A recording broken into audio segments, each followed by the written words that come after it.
Cliff, really nice to meet you. Thank you, Lovely nice to see you. 100 albums. I know. Wow. Can you remember them all? How do you remember No, so I many can't. albums? I can't remember them all, and I don't even know whether they decided this. I don't even know if it's the 100th studio album, because there's been a whole bunch of compilation albums, and I keep saying to everybody, 100 albums. I've done one every year.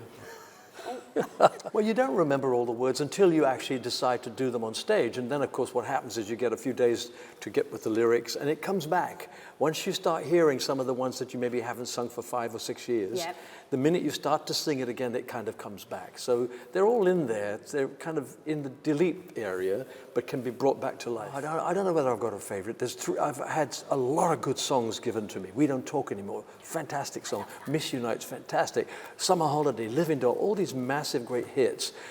I can best answer your question by saying, if a Martian landed here at this moment and asked us what we did for a living, I'm not sure what you would tell him, but I wouldn't say a word. I would give him a copy of Devil Woman and say, here.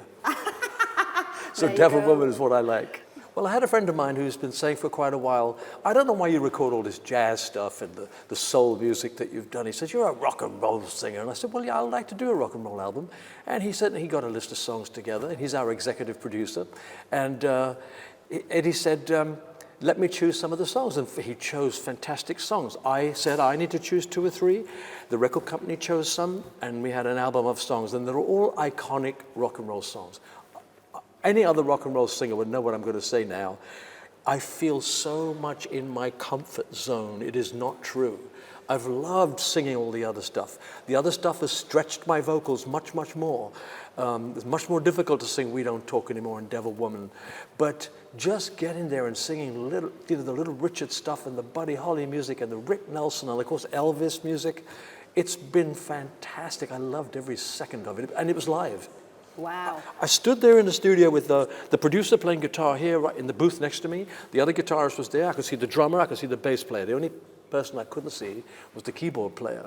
And he was in a little cubicle by himself. But I sang live. It was like being back in the 50s at Abbey Road, Studio 2, with the Shadows. Oh, I'd remind myself that I did the right thing listening to my dad. My dad said, are you sure you want to do this? I went, absolutely, I love it. He said, well, okay, if you're really going to do it, you're going to have to give it all you've got for the rest of your life, if it's going to be any good.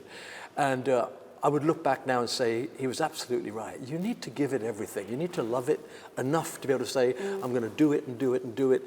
You can keep on improving, of course, and there comes a point when you think, I don't know what I'm going to do better than this album. And then blow me down, the next album comes out, and it has a different kind of betterness.